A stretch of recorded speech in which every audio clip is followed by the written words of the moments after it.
அதிகாரம் 18 இறை திருவார்த்தைகள் 14-16 முடிய மற்றும் அதிகாரம் 19 இறை திருவார்த்தைகள் 6-9 முடிய. எல்லாம் அமைதியில் ஆழ்ந்திருந்த போது நள்ளிரவு கடந்துவிட்ட வேளையில் எல்லாம் வல்லவும் சொல் விண்ணகத்தில் உள்ள அரியணையை விட்டு எழுந்து அஞ்சா நெஞ்சம் கொண்ட போர் வீரனைப் போல் அழிவுக்கென குறிக்கப்பட்ட நாட்டின் மீது வந்து பாய்ந்தது. உமது தெளிவான கட்டளையாகிய கூறிய வாளை ஏந்திய வண்ணம் அது நின்று கொண்டு எல்லாவற்றையும் சாவினால் நிரப்பியது. மண்ணகத்தில் கால் ஊன்றி இருந்த போதிலும் விண்ணகத்தை தொட்டு கொண்டிருந்தது. உம் பிள்ளைகள் தீங்கி நின்று காக்கும்படி படைப்பு முழுவதும் உம் கட்டளைகளுக்கு பணிந்தது. மீண்டும் தன் இயல்பில் புத்துயிர் பெற்றது. அவர்களது பாசறைக்கு முகில் நிழல் கொடுத்தது. முன்பு தண்ணீர் இருந்த இடத்தில் பின்பு உலர்ந்த தரை தோன்றிற்று. செங்கடலினூடோ தீங்கு தடை இல்லாத வழியும் சீரிப்பாயும் அலைகளினூடோ புல்திடலும் உண்டாயின. உமது கை வண்ணமையால் காப்பாற்றப்பட்ட மக்கள் அனைவரும் அவ்வழியே கடந்து சென்றனர். உம்முடைய வியத்தகு செயல்களை உற்று நோக்கிய வண்ணம் சென்றனர். குதிரைகளைப் போல குதித்து கொண்டும் ஆட்டுக்குட்டியைப் போல துள்ளிக் கொண்டும் தங்களை விடுவித்த ஆண்டவராகிய உம்மை புகழ்ந்து கொண்டே சென்றனர். ஆண்டவரின் அருள்வாக்கு. இறைவனுக்கு நன்றி.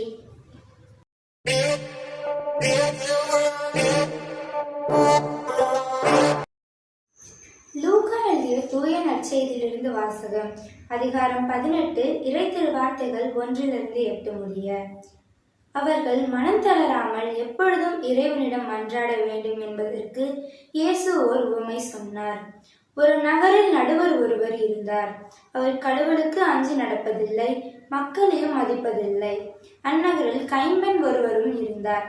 அவர் நடுவரிடம் போய், என் எதிரியை தண்டித்து எனக்கு நீதி வழங்கும் என்று கேட்டுக்கொண்டே இருந்தார். நடுவரோ நெடுங்காலமாய் எதுவும் செய்ய விரும்பவில்லை.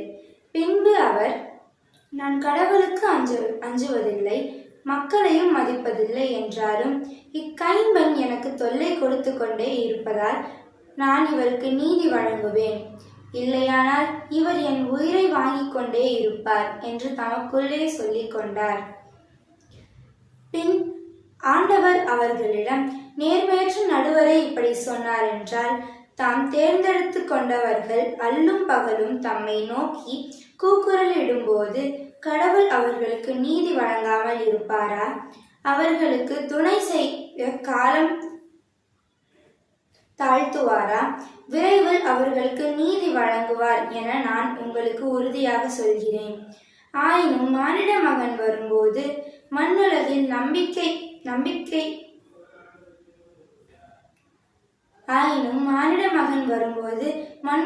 நம்பிக்கையை காண்பாரோ என்றார். ஆண்டவரின் அருள்வாக்கு. கிறிஸ்துவே உமக்கு புகழ். இயேசு கிறிஸ்துவில் எனக்கு பிரியமானவர்களே, கல்லறை தரும் கருத்தியல் என்ற சிந்தனையில் ஒவ்வொரு நாளும் இந்த கல்லறை தருகின்ற பாடங்களை நாம் சிந்திக்கின்றோம், தியானிக்கின்றோம்.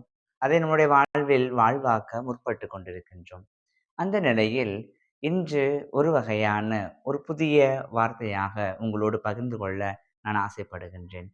அன்புக்குரியவர்களே, நம்முடைய பெற்றோராக இருக்கலாம், உறவினராக இருக்கலாம், அல்லது நண்பர்களாக இருக்கலாம். இவர்களுடைய கல்லறைகளில் நாம் பார்க்கின்ற பொழுது அந்த சிலுவையில் ஒரு ஆழ்ந்த உள்ளார்ந்த அர்த்தத்தை தரக்கூடிய வசனங்களை நாம் பார்த்திருப்போம்.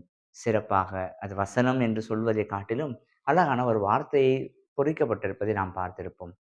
தெரிந்தோ தெரியாமலோ நம்முடைய முன்னோர்களோ அல்லது நம்மோ அதை நாம் பார்த்திருக்கலாம், படித்திருக்கலாம்.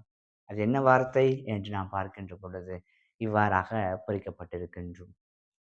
வெண்ணில் மண்ணில் மலர்ந்தது உதிர்ந்தது, மண்ணக பிறப்பு விண்ணக பிறப்பு. இவை அனைத்துமே கிறிஸ்தவத்தினுடைய பாணியில் நாம் பார்க்கின்ற பொழுது முழு அர்த்தத்தை கொடுக்கக்கூடியதாக இருக்கின்றது.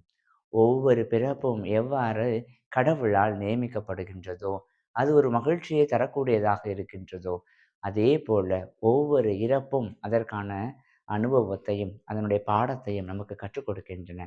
இந்த 3 வார்த்தைகளில் நாம் இந்த ஒரு முக்கியமான அந்த வார்த்தையை நாம் எடுத்துக்கொள்வோம். மண்ணக பிறப்பு, விண்ணக பிறப்பு.